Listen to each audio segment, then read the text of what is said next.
जय हिंद। आज आप लोगों का नेक्स्ट क्लास प्राइम नंबर तक हमने नंबर सिस्टम पढ़ा चुका था। उसके बाद आप लोगों को को प्राइम नंबर, ठीक है, को प्राइम नंबर क्या होता है, सहभागी संख्या, इसके बारे में हम आप लोगों को जानकारी देंगे। चलिए सबसे पहले आप लोग आराम से समझिए कि को प्राइम नंबर होता क्या है। अच्छा ये देखिए, प्राइम नंबर जब दे दिया तो इसका मतलब अभाज्य की बात जरूर करेगा, उसमें अभाज्यता की जरूर, ठीक है। आइए, को प्राइम मतलब ये होता है सहअभाज्य संख्या। इसमें ये होता है, पहले आप एक आप लोग पहले फॉर्मूला लिखिए। इसमें ये होता है कि जिन दो संख्याओं का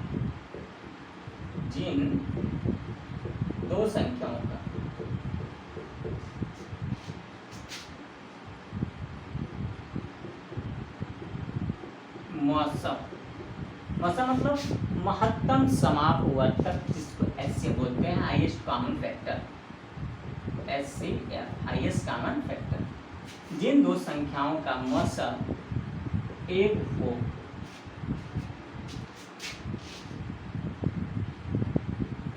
वह सहअभाज्य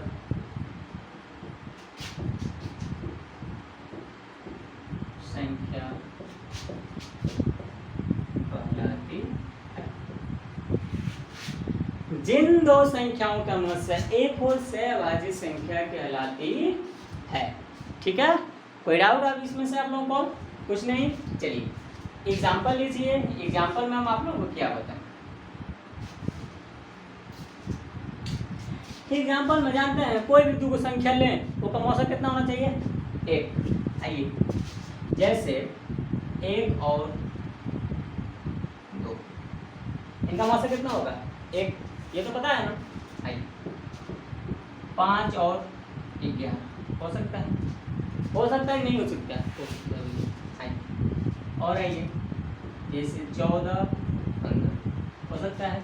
इनका ही मौसम कितना होगा, एक। और दे दें एग्जाम्पल 10 23। किसी भी संख्या का मौसम एक होना चाहिए, ठीक है। वो क्या हो गया, सहअभाज्य। 12 30 होगा नहीं, क्योंकि इसका 12 और 30 का HCF निकालेंगे तो 2, इसलिए ये संख्या सहअभाज्य संख्या नहीं होगी। समझ गए बात को? बस इसमें बस यही आपको समझना है कि जिन दो संख्याओं का मौसम कितना हो, एक हो, वह क्या कहलाती है, सहअभाज्य संख्या कहलाती है। कोई दिक्कत किसी को? समझ में आ गया? अब इसमें सहअभाज्य संख्या में देखिए, या तो आपको सम हो या विषम हो या भाज्य हो या भाज्य हो, प्राकृतिक संख्या हो, कोई भी संख्या हो, केवल आपका मौसम ओनली वन होना चाहिए। हो गया? आगे चले। चलिए अब इसमें नोट क्या लिखवाना है। अरे भाई, सम हो या विषम हो या भाज्य हो, कोई भी संख्या हो तो उसका मौसम एक होना चाहिए, ठीक है। आज पता है कौन सा दिन है? 4 तारीख मंगलवार ना, मंगलवार है, जो भी हो। आज के दिन हम लोग का जो चुनाव का माहौल चल रहा है, उसका आज काउंटिंग हो रहा है, ठीक है। और घोषणा भी होने वाला है किसकी सरकार बनने वाली है। हम तो ये कहते हैं कि सरकार किसी का भी हो, बेहतर ढंग से चलाए तो वही बेहतर है। हम अगर जो किसी को मान लें अपना मसीहा, अगर जो बेहतर काम ना करे तो किस लायक है। बीजेपी है, कांग्रेस है, ये दोनों में लड़ाई चल रही है। कांग्रेस अपना गठबंधन बनाई हुई है, बीजेपी अपना स्वयं लड़ रही है। तो अगर जो हम बीजेपी की बात करें तो ये भी कोई ये नहीं है, यहाँ तक कि ज़्यादा भाई कांग्रेस बहुत, ये अगर जो जनता की बात करें तो ये चिल्ला रही है कांग्रेस। हम कहें कि इससे पहले 10 साल पहले कांग्रेस ही थी। अब इन्होंने क्या किया ये तो आप लोग को ही पता है, और भाजपा रहते हुए भी क्या किया ये तो आप लोग को ही पता है, तो देख रहे हैं। हम कहते हैं कि भाई थोड़ा सा ये मान लें कि यहाँ पे बेरोजगारी हो गई है, थोड़ी सी नौकरियाँ कमी हो गई है, इसको लेकर ज़्यादा मुद्दा थोड़ा सा ये सरकार थोड़ा सा हमें मतलब ये फील होता है। अब हम लोग भी पढ़ने वाले स्टूडेंट ही हैं, लेकिन थोड़ा सा ये होता है कि बताइए बेरोजगार कोई पड़ा हुआ है और जो इतना वैकेंसी खाली, कई करोड़ अभी आप लोगों को जॉब खाली है, लेकिन ये जॉब पूरा हो जाता तो आप लोगों को ये बेरोजगारी और किसी को धंधा मिल जाता तो कितना बेहतर रहता। तो इसकी वजह से थोड़ा सा ये मार खा जाती है। हम कहते हैं कि भाई सरकार कोई भी है अच्छे ढंग से काम करे, अपना चलाए, भाई उन लोगों को चलता है। चलिए कोई भी है, नतीजा तो अब आप लोगों को सामने ही है। आगे देखिए, ये हम लोग का कोप्राइम हो गया सहभाज्य संख्या। फिर उसके बाद एक अपना आगे आइए ट्विन प्राइम। ट्विन प्राइम क्या होता है?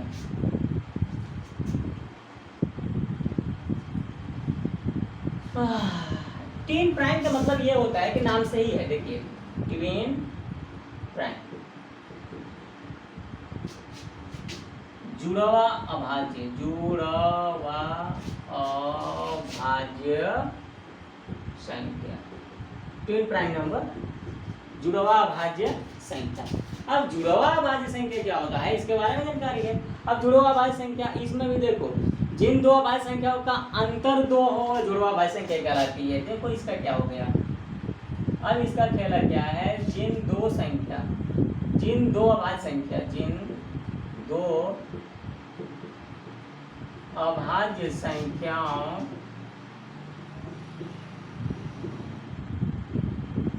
का अंतर 2 हो,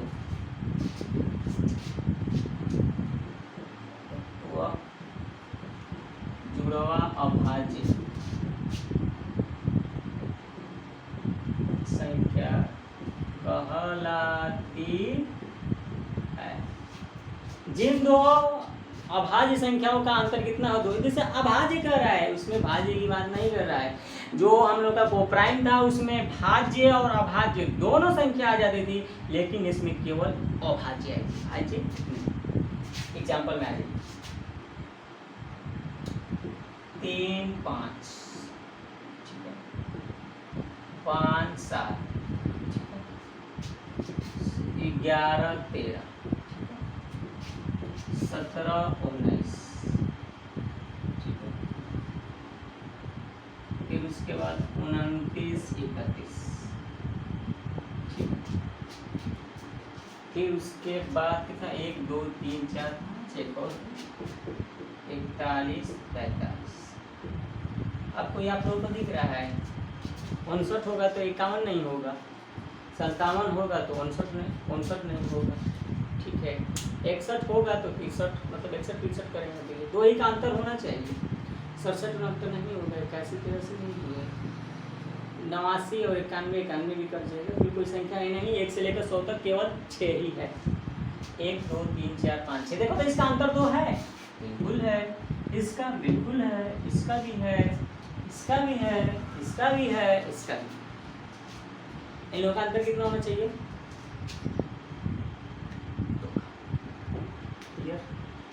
याद हो गया? कैसे याद करोगे बाबू? 50 के अंदर ही है, फिर उसके बाद कोई संख्या नहीं है, केवल 6 ही संख्या है जो आती है। क्या है, जिन दो अभाज्य संख्याओं का अंतर केवल 2 हो, वो क्या कहलाती है? जुड़वा अभाज्य संख्या कहलाती है। हो गया? पूरा रहा वीडियो? आप लोग मेहनत से पढ़ते रहिए, और आप लोग के लिए एक अच्छा सा वीडियो बना दिया है, स्कूल वर्सेस तैयारी। आप लोग कौन सा बेहतर है, इस वीडियो को आप लोग अच्छे से देखिएगा, और अपने घर या अगल बगल या कोई भी हो दोस्त फैमिली, सबको आप लोग इस वीडियो को आगे तक पढ़ाइएगा। जो एक स्कूल वर्सेस तैयारी के बारे में हमने बताया है, 2-4 मिनट का है, और शॉर्ट वीडियो भी इसका, ठीक है। आप लोग देखिएगा, बहुत बेहतरीन बनाए हुए हैं। जो लोग कहते हैं ना कि नहीं समझ में आ रहा है, तो उस वीडियो के माध्यम से सब के सब समझ जाएंगे, उसमें किसी को बताने की जरूरत नहीं। चलिए अब आगे चलें। हाँ, लेकिन तो हम नोट तो बताएंगे ही, अभी आगे चलने की क्या बात है भाई, आप तो नोट तो लिख लो थोड़ा। हम कहेंगे कि सभी जुड़वा अभाज्य संख्या सहभाज्य संख्या होती हैं, बिल्कुल होती हैं। सभी जुड़वा अभाज्य संख्या सहभाज्य होती है।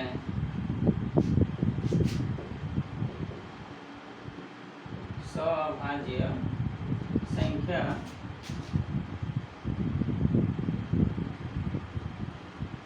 होती है, बिल्कुल होती है। सभी जुड़वा अभाज्य संख्या सहभाज्य संख्या होती है, सही बात है ना? हाँ, क्यों? देखिए हम तो सवाभाज्य में ये बोले हैं कि कोई भी दो संख्या लो उसका मौसा कितना होना चाहिए, एक, उसमें अंतर से मतलब नहीं है। लेकिन इसका मौसा एक होगा, बिल्कुल। इसको नहीं एग्जाम्पल दे सकते हैं, देखिए एग्जाम्पल हम ले सकते हैं 3, 5, ये सवाभाज्य में आ जाएगा, एग्जाम्पल हो जाएगा। अब आपको ये भी एग्जाम्पल हो जाएगा 4, 5, कहते 4, 5 का जुड़वा भाज्य है, नहीं है ना, नहीं है, लेकिन सवाभाज्य है, हो जाएगा। अच्छा अब देखिए सम भी आ सकता है, विषम भी आ सकता है, ये आ सकता है, ये जरूरी नहीं है, इसमें सब आ जाएगा, लेकिन मौसम केवल एक होना चाहिए। अच्छा ये हो गया, ये हो गया। अच्छा हम अब ये कहेंगे 4 और 6, तब तो हो गया ना, टेंगे टेंगे इसका मौसम कितना होगा, 2 होगा, इसलिए नहीं होएगा, खत्म कहानी। सवाभाज्य में हमें HCF 2 होना चाहिए, ठीक है, बेहतरीन है, सही है, मजेदार है। तो सभी जुड़वा अभाज्य संख्या सवाभाज्य संख्या होती है। यदि आपको इसको उल्टा बोलते हैं कि सभी जुड़वा अभाज्य संख्या, जुड़वा बोला है, सभी सवाभाज्य संख्या जुड़वा अभाज्य संख्या होती हैं, तो ना कुछ होती हैं कुछ नहीं होती हैं, ऐसा बोलना पड़ेगा, कुछ होती है कुछ नहीं होती, क्योंकि सवाभाज्य संख्या में ये आ गया, ठीक है। तो सवाभाज्य संख्या कुछ होती है कुछ नहीं होती है, आपको ये बोलना पड़ेगा, रियल बात नहीं बोलेगा। वहाँ देखा क्वेश्चन है, को आ जाओ लो एकदम बेहतरीन से, आप क्वेश्चन बना दे हम।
आपके लिए बेहतरीन क्वेश्चन, बेहतरीन सवाल आपके सामने स्क्रीन बोर्ड पे, ठीक है। मज़ा आ रहा है, मज़ा आ रहा है कि नहीं आ रहा है, आप लोग बताते भी नहीं हो, केवल हमें ही बताना पड़ता है। मज़ा आया नहीं आया, कुछ कमेंट भी नहीं करते, कमेंट किया करो कि हाँ समझ में आया नहीं आया। एक ग्रुप वाले तो करते हैं भाई, नहीं आता है तो कहते हैं कि नहीं आया, आता है तो आता है, लेकिन टॉपिक नहीं बताते हैं कि हमें ये टॉपिक समझ में, बस समझ में नहीं आता। भैया उसको नहीं समझ में आएगा जो शुरू से नहीं पढ़ता होगा, जो बीच में से पढ़ेगा तो कहाँ जानेगा, बताओ, शुरू से आओगे तब तो समझ में आएगा। चलिए संख्या इतना है, अगर आपको ये संख्या दे दिया, पूछ दे क्या है, जुड़वा भाज्य, जुड़वा भाज्य का क्या नियम है, अंतर 2 का होना चाहिए, अंतर कितने का, 2 का, तो बात तो सही है। अच्छा सवाभाज्य, सवाभाज्य का जो बात करें दूसरा का सवाभाज्य, तो सवाभाज्य में HCF कितना होना चाहिए, 1 होना चाहिए, तो बात तो सही है दोनों। तो आपका यहाँ पे ऑप्शन पर देखो, ये हो सकता है ठीक है, ये हो सकता है ठीक है, बोलेंगे केवल A गलत है, क्योंकि ये भी हो सकता है, एक सकता है, आगे क्या बोल रहा है, A और D दोनों, तो भैया जब ये दोनों को बोल रहा है तो दोनों मार दोनों, क्या दिक्कत है, हमारा तो हो ही जाएगा। यही रहा आपका क्वेश्चन। देखिए आप लोग पढ़ते हो लेकिन फंस जाओगे, क्वेश्चन दे दे फंस जाओगे। देखो ये फाइनल ईयर के लिए है, ये मत सोचिएगा कि हाँ ये 2 साल का भी तैयारी अभी और कुछ समझ नहीं, इसमें जितना आपको पढ़ाया जा रहा है फाइनल पढ़ाया जा रहा है, लेकिन शुरू से स्टार्ट है।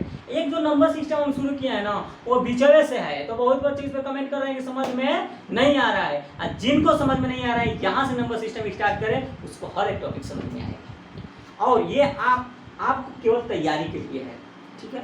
जो बच्चा तैयारी कर रहा हो, जिनका उम्मीद है सपना पूरा करना है, वो चीज़ को लिए ये एक बार भी नहीं, अपना वीडियो 2-2 बार पढ़िए, एक बार कभी मत पढ़िएगा, 2 बार पढ़िए, 3 बार पढ़िए, तो और समझ में आए, ठीक है। रिवीजन करते रहिए, प्रैक्टिस करते रहिए, कोई दिक्कत नहीं है, समझ के बाद। चलिए अब आपको परफेक्ट नंबर एक बताना है।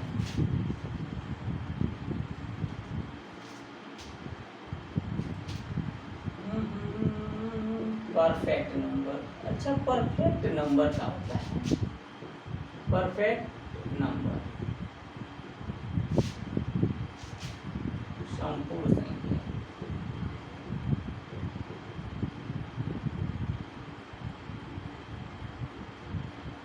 ठीक है, इसमें होगा ना, देखिए परफेक्ट नंबर ये होता है, इनके गुणनखंडों की संख्या उस संख्या के बराबर होती है। उस संख्या को छोड़कर सभी गुणनखंडों की संख्या का योग उस संख्या के बराबर होती है। देखो ऐसे लिखोगे तो समझ में नहीं आएगा। और एग्जाम्पल पे डायरेक्ट समझा करें। एक का गुणनखंड क्या होगा? देखो, गुणनखंड की संख्या, गुणनखंड एक का गुणनखंड एक क्या होगा? दो का जो बात करें तो एक और दो, तीन का एक तीन, चार का एक दो चार, पाँच का एक दो एक पाँच नौ, छः का एक दो तीन छः। आगे आ जाइए, आगे आगे आठ का ले लो, एक दो चार आठ। एक ही बार हम लेंगे 26 का, एक दो 13 26, फिर 27 का एक तीन 9 27, 28 का एक दो चार आठ नहीं 7, ठीक है, 14 28। समझ गए बात को? इसमें देखिए क्या होगा, इन संख्याओं को छोड़कर देखिए इनका गुणनखंड क्या है? इसका गुणनखंड एक है केवल, ये तो भाज्य है नहीं अभाज्य, क्योंकि गुणनखंडों की संख्या केवल एक है, इसलिए नहीं अभाज्य है नहीं भाज्य है। अच्छा, इसका गुणनखंडों की संख्या कितना है? 2 है। गुणनखंडों की संख्या कितनी है? 2 है। तो जिन संख्याओं की गुणनखंडों की संख्या 2 हो तो क्या कहलाती है? अभाज्य संख्या। और जिन संख्याओं की गुणनखंडों की संख्या 2 से अधिक हो क्या कहलाती है? भाज्य संख्या कहलाती है, कंपोजिट नंबर। आइए, तो ये भी अभाज्य है, ये भी अभाज्य है, ये भी भाज्य। देखिए ये भाज्य हो गया क्योंकि 2 से अधिक है, ये अभाज्य है, ये क्या है? भाज्य है। ठीक है, क्या है? भाज्य है। ये भाज्य, ये भाज्य भाज्य भाज्य। ठीक, लेकिन हमें अच्छा परफेक्ट नंबर आखिर में क्यों कर दिया? गुणनखंडों की संख्या देखो, इसमें जो गुणनखंडों की संख्या उस संख्या को छोड़कर गुणनखंडों की संख्या का योग उस संख्या के बराबर होनी चाहिए। अब मान लो जैसे इसको तो हटाना है तो इस संख्या को छोड़ दो, बचा कौन? एक। एक केवल है तो इसका अगर जो हम योग करें, ये तो गुणनखंड हो गया। बात को समझिएगा, थोड़ा सा ऐसे हम कर रहे हैं। ठीक है, यहाँ पे आपकी गुणनखंड की संख्या हो गई, यहाँ गुणनखंड का योग, यहाँ पे आप लिखे गुणनखंड की संख्या, गुणनखंड की संख्या। ठीक है, गुणनखंडों का योग। आइए इस संख्या को छोड़कर देखो, जैसे 2 है ना तो 2 को छोड़कर योग करो तो इकाई होगा, इस संख्या को छोड़कर इकाई होगा ना। अच्छा, इस संख्या को छोड़कर 1 और 2 कितना होगा? देखिए 1 2 जोड़ेंगे तो 3 होगा। अच्छा, इस संख्या को छोड़कर कितना होगा? 5 होगा। अच्छा, इस संख्या को छोड़कर कितना होगा? 6 होगा। अच्छा, ऐसा करिए कि इस संख्या को छोड़कर 7 होगा। अच्छा, इस संख्या को छोड़कर करिए तो 2 और 13 और 26, 13 2 15 1 16 कितना हो गया? अच्छा, इस संख्या को छोड़कर छोड़िए तो 9 3 12 1 13, इस संख्या को छोड़कर छोड़िए तो 14 7 21 4 25 3 28। आपको परफेक्ट नंबर अब दिख गया होगा। ये रहा परफेक्ट नंबर, ये रहा परफेक्ट नंबर। समझ में आया? हमें कहने का मतलब अब आप लोग समझ चुके होंगे। अब इसमें आप लोगों को बताने की जरूरत नहीं है, क्यों कि हमें कहने का मतलब कि जिन संख्याओं का गुणनखंडों की संख्या उस संख्या को छोड़कर उन संख्या का योग जो होता है उस संख्या के बराबर होनी चाहिए। देखिए ये 2 है लेकिन आया है 1 इसलिए परफेक्ट नहीं है। 3 है आया है इसके गुणनखंड की संख्या 1 इसलिए नहीं है। 4 है गुणनखंडों की संख्या आया है 3 इसलिए ये परफेक्ट नंबर नहीं है। ये 5 है गुणनखंडों का योग आया है, गुणनखंडों का योग 1 ना आएगा इसलिए परफेक्ट नंबर नहीं है।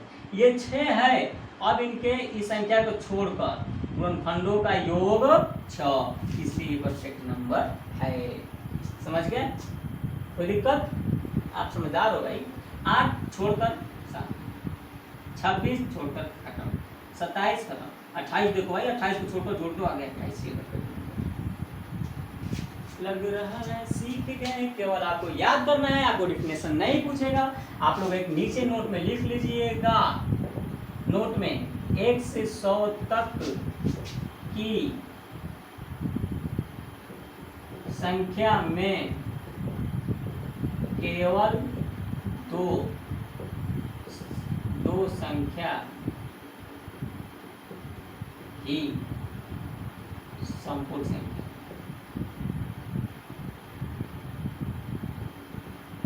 संपूर्ण संख्या एग्जाम्पल 6 और 28। केवल 2 ही संख्या है जो संपूर्ण संख्या है। कौन कौन? 6 और 28। कोई दिक्कत आपको? कुछ नहीं समझ गए सब परफेक्ट नंबर ना? चलिए, तो आप लोग ये चीज़ समझ चुके हैं और अभी आप लोगों का क्लास ये तो ऑनलाइन चल रहा है, हमेशा चलता रहेगा, ये कभी बंद होने वाला नहीं है। ठीक है, आप बेहतर ढंग से पढ़िए, नोट्स बनाते रहिए, इसलिए पूरा कंटेंट देंगे, तैयारी बढ़ाएं। फिर अब नेक्स्ट वीडियो में मिलते हैं, तब तक के लिए धन्यवाद। जय हिंद, जय भारत, जय हिंद, जय के।